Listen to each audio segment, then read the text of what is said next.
Oui, je sais, je suis à la bourre avec mes vidéos. Alors, sans tarder, aujourd'hui, on vous amène à Lisbonne et à Sintra. Allez, c'est parti!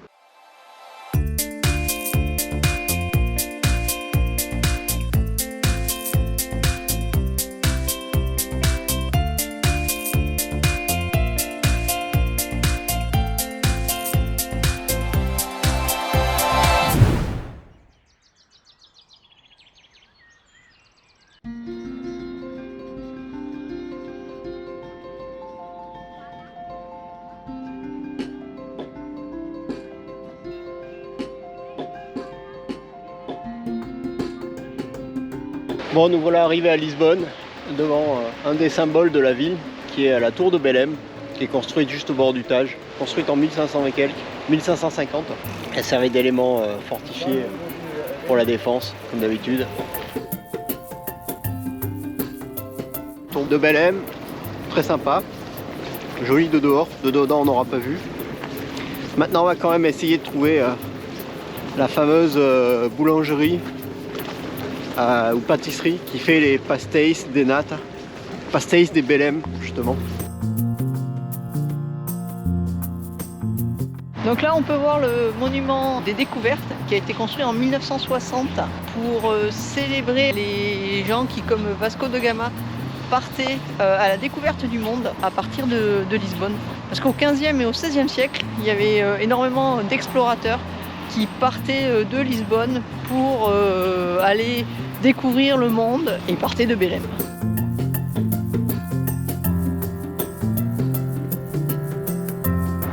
En fait, le monument là est vraiment gigantesque. Les personnages, tu as l'impression qu'ils sont tout petits, mais ils doivent faire 4 ou 5 mètres de haut chacun.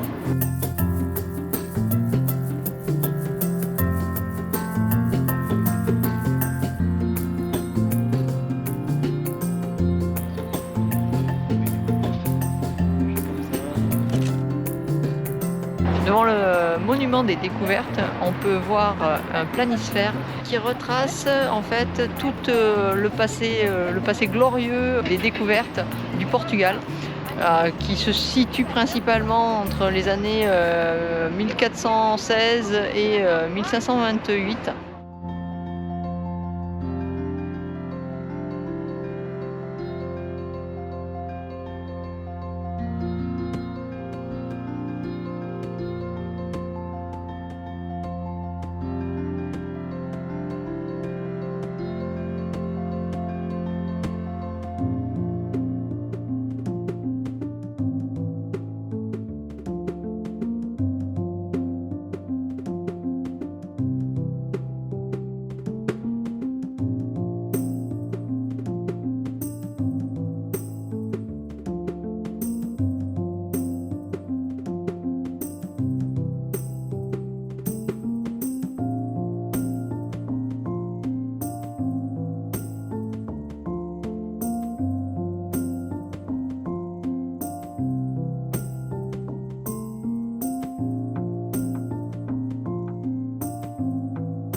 Alors on est arrivé dans un coin très sympa qui s'appelle le Time Out Market. Et globalement tu as des petits restaurants tout autour d'une... ça va être un ancien marché je pense. Tu as des petits restaurants, tu t'achètes un truc à manger et tu te trouves une table, une place là où tu peux.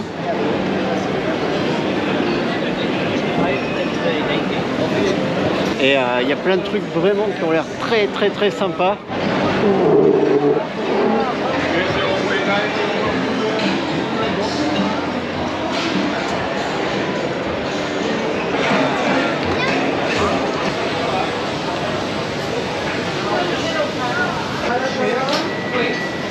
Donc dans le fameux Time Out Market, d'un côté, tu as les restos un peu branchouilles où tu peux aller manger, c'est très convivial. Et de l'autre côté, tu as le vrai marché traditionnel qu'on ne pourra pas visiter parce qu'on est beaucoup trop tard dans la journée.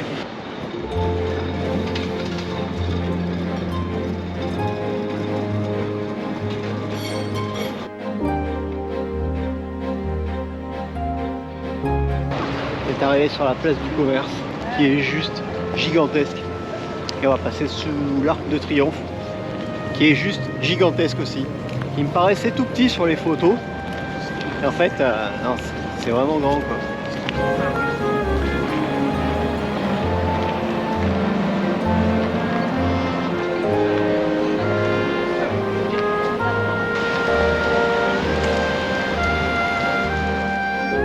Bon alors la visite de Lisbonne qu'on a faite ne s'est pas passée exactement comme on voulait, puisque bon, on était assez fatigué et on n'avait qu'une seule journée pour visiter Lisbonne. On s'était arrêté dans un camping qui était assez cher, donc on n'avait qu'une journée et on était claqué. On a quand même fait la visite et finalement on était vraiment fatigué pendant toute cette journée. De plus le temps a été extrêmement gris et les images sont grises, il ne faut pas rêver. Et il s'est mis à pleuvoir dans l'après-midi, ce qui fait qu'on a encore raccourci la balade. Et donc finalement, on n'a pas du tout profité de Lisbonne. On n'a vu qu'une toute petite partie. Donc il faudra qu'on revienne à Lisbonne. Et la prochaine fois qu'on viendra, on ne fera pas les mêmes erreurs. C'est-à-dire qu'on prendra un petit appart à l'intérieur de Lisbonne, au centre même, parce que là on était assez excentré, il fallait déjà du temps pour y arriver. On prendra aussi la carte, la Lisboa Pass, pour pouvoir rentrer dans les musées, parce que là on l'avait pas prise en se disant non c'est pas la peine, on en choisira un ou deux, mais finalement les musées étaient assez chers ou les visites étaient assez chères, donc la Lisboa Pass c'est pas une mauvaise idée non plus. Et on refera la visite sous le soleil parce que avec des images grises, finalement tu obtiens une ville grise, alors que c'est très joli, mais bon, ça donnait rien. Toute la journée, j'ai pesté contre la caméra qui me filmait des images toutes grises. Mais bon, elle prenait les images que j'avais à lui montrer. Donc, Lisbonne sous le soleil, ça doit être quand même nettement plus agréable. Et on y retournera. En attendant, on vous amène tout de suite à Sintra. Et vous allez voir, c'est pas du tout la même ambiance. Il faisait très beau, on était bien reposés. Et on en a bien profité. Allez, c'est parti.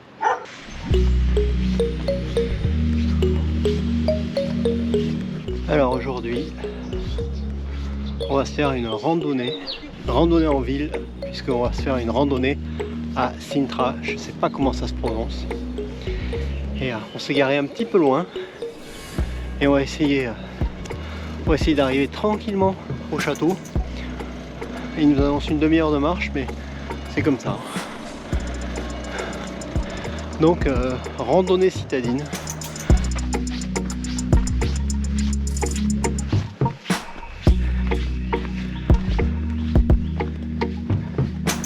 Franchement bizarre, c'est la première fois que ça nous le fait.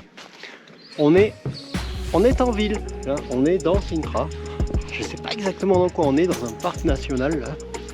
Mais on a l'impression d'être en rando. Moi je suis parti avec des petites baskets fines en mode on va faire que de la ville aujourd'hui. Bon, j'aurais dû prendre un truc avec un peu plus de crampons.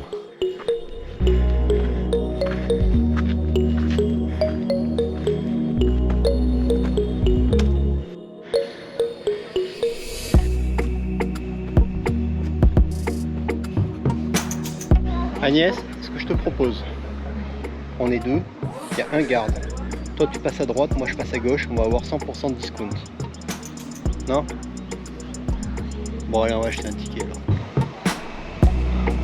Nous voilà entrés dans le parc après avoir pris nos billets et après avoir renoncé à passer en fraude. Et on attaque la visite. Je sais pas du tout ce qu'on va aller voir.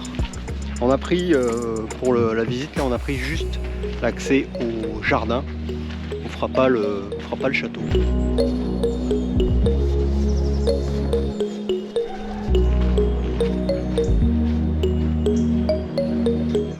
pas si on va arriver à voir derrière les arbres là à la caméra les couleurs du château qui se dessinent, mais c'est splendide.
La visite du château c'est bien, ça fait quand même partie du patrimoine mondial de l'UNESCO. Mais malgré tout ça, il est midi 1h là, on va aller manger parce que moi je commence à avoir la dalle et je suis plus très réceptif. Et de plus il y a de plus en plus de monde, enfin, ça devient vraiment infernal. Bon après on a choisi de venir visiter ça un samedi donc faut pas pleurer non plus. Hein.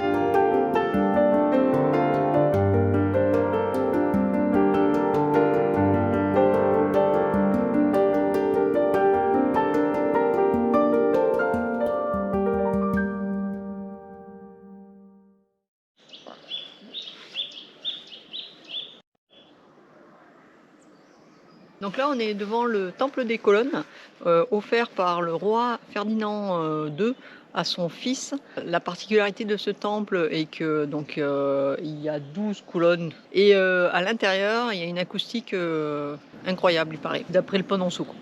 Et la vue est magnifique sur le palais. Donc si je résume, ça c'est le cadeau de Papa Ferdinand pour son fiston. Tiens mon fils, je t'ai offert un temple à colonnes. Ah super, je peux l'amener à l'école pour aller jouer avec? Non.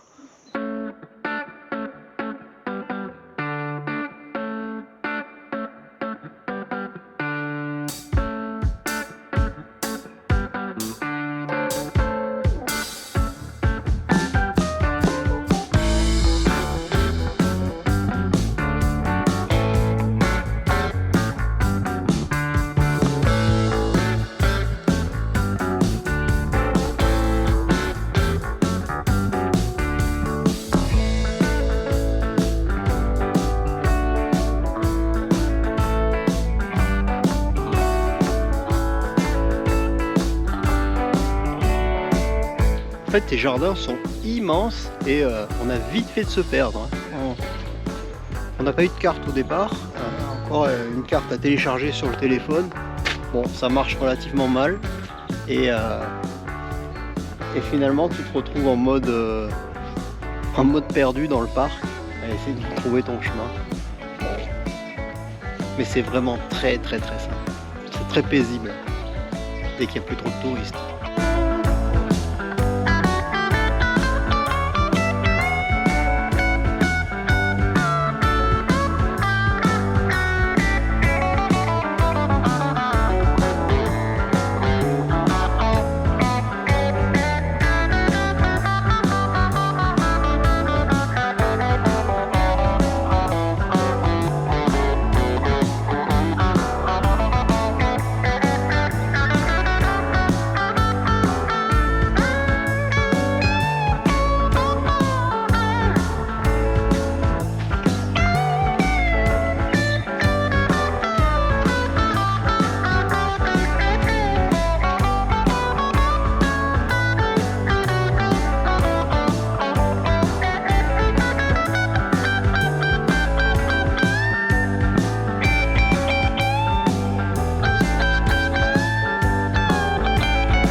là on finit notre visite du parc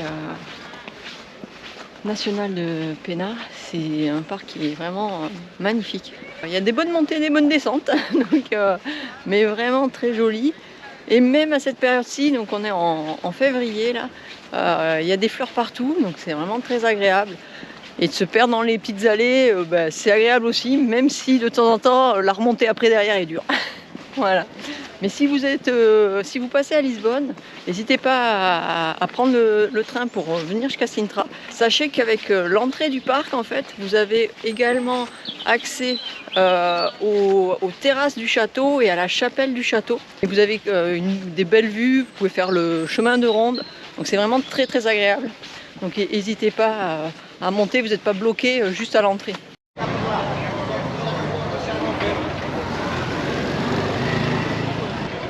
Bon, on a l'impression d'avoir retrouvé la civilisation là tout d'un coup.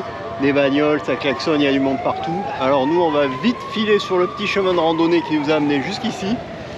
Et on va se sauver. Parce que il y a un peu trop de monde d'un coup là. Merci d'avoir regardé cette vidéo jusqu'au bout. J'espère qu'elle vous aura plu.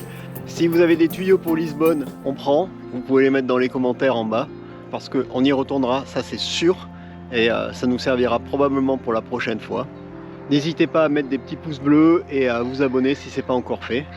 Puisque le voyage continue. Je ne sais pas où on sera la prochaine fois, mais on y sera. A bientôt. Ciao.